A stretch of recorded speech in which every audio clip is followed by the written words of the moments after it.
welcome back. You're watching our continuing coverage here from Monte Carlo from the World Entrepreneur Awards. Joining me is the EY Managing Partner for Europe, Africa and India, Andy Baldwin. Andy, thanks very much for joining us here on CNBC TV 18. Everyone's talking about the UK elections. So that is going to be my first question to you. I mean, this is another instance of the polls getting it wrong yet again. But what does this now mean as far as the Brexit negotiations are concerned? I mean, she was going into the Brexit negotiations in about 9 days from now. With the fact that she's lost majority, what will it mean? Well, that's really going to be the key question. The stance of both the Conservative and the Labour Party was for a hard Brexit in terms of exiting the single market, exiting the customs union and controlling immigration. The interesting thing will be, with the need now to build more parliamentary consensus around the negotiating stance, will that see a softening of some of those principles? Will we see the government being prepared to make a contribution into the European Union to retain some form of access? Will we also see potentially some softening of on the immigration stance? So I think that's what business is going to be looking for. Business is going to be looking for how quickly do we get a new government, and what's the opening position of the UK government in those negotiations, because the European position is very clear. Will this change mood as far as the UK economy is concerned? Because, you know, you put out an EY European Attractiveness Survey, and it's looking good for Europe today. Yeah, I think one of the things you'd have to say is both businesses and investors are becoming used to dealing with uncertainty. Yes. The growth over the last 12 months has held up remarkably well since Brexit.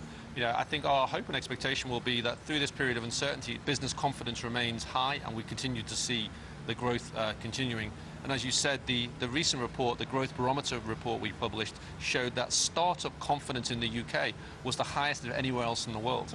So we're hoping to see that confidence continue, to continue to see the UK economy grow as we go through these very difficult next couple of years of negotiations. So what about the Eurozone? Because record pace of FDI into Europe. UK, of course, as we pointed out, continues to be the top FDI destination, followed closely by Germany and France. We've got a new president in France as well. You know, what's the mood like when it comes to both inbound investment into Europe, and where are we seeing the money coming in from? Well, you'd have to say it's overwhelmingly positive on Europe. Our report showed that number of projects and investment all-time high, 260,000 jobs being created. Where's the investment coming from? US continues to be a significant investor, as is China, as is India, and as is Japan into that. But also, and this is crucial, as we've seen a recovery in the European economy, we're also seeing a lot more investment within Europe for Europe. So the biggest single driver of investment within Europe is actually the German economy, UK economy and the French economy. So a lot of investment being reinvested in the single market, reflecting the fundamentals of the single market. What about India? How does India stack up? Well, in our report, India shows the highest growth ambition amongst the middle market companies, which for me is reflective of a lot of the sectors that are showing the most growth: business services, technology, incredibly strong for India. We're seeing that in the Indian economy, but also from an export point of view. And also our research shows the most important thing for companies is talent. India is producing more qualified STEM students than almost any other country. So I think the prognosis for India, for me, is very, very positive. Okay. And in terms of global growth, how do you see Africa contributing? Well, I think with Africa, what we're seeing is the African growth is far more varied across the continent. You know, 3 or 4 years ago, during the period of Africa Rising, we saw Africa as a continent overall, very strong growth. We're now seeing it being very selective in specific markets, and I think we expect that will continue for the next couple of years. So it's in Africa, it's about picking the right country rather than saying the African continent will grow as a whole. You know, this debate on hard Brexit and soft Brexit is perhaps back on the table now, but you talked about some of the dilutions where maybe we will see Theresa May in her current avatar give into immigration, for instance, passporting rights, maybe, we don't know. But how do you see this debate on soft versus hard Brexit now playing out? Well, I think in fairness, this debate between a soft and a hard Brexit is a bit misleading and a bit of a misnomer. If you look at sort of immigration, I think people would accept there needs to be more controls around immigration. I think from a business point of view, certainly from our perspective, we employ 84,000 people in Europe, 14,000 in the UK.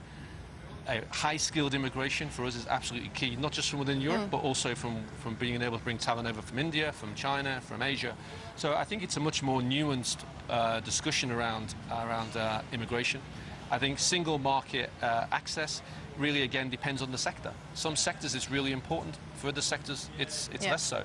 So I think we'll see, a number of sectors continue to grow and grow strongly. even if they don't have single market access. So my final question then, in terms of business confidence, is 2017 shaping up to be significantly better than the previous year? Yeah, I'd certainly say if you look at Europe, all the data points and signs that we're saying is recovery of the European economy more generally, plus record levels of investment. Business confidence in Europe, we'll come through the geopolitics piece, is very strong. Clearly how Brexit negotiations play out between the UK and Europe will be a key factor in 17 going into 18. The big risk? Well, I think the big risk is a Brexit negotiation which doesn't conclude to a satisfactory trade deal or outcome where we have a breakdown of negotiation or a breakdown of talks. That clearly, for me, would be is one of the bigger risks facing the UK economy. Well, we hope it doesn't come down to Absolutely. that. Andy, thanks very much Pleasure. for joining us here on CNBC TV 18. Pleasure. Appreciate your time.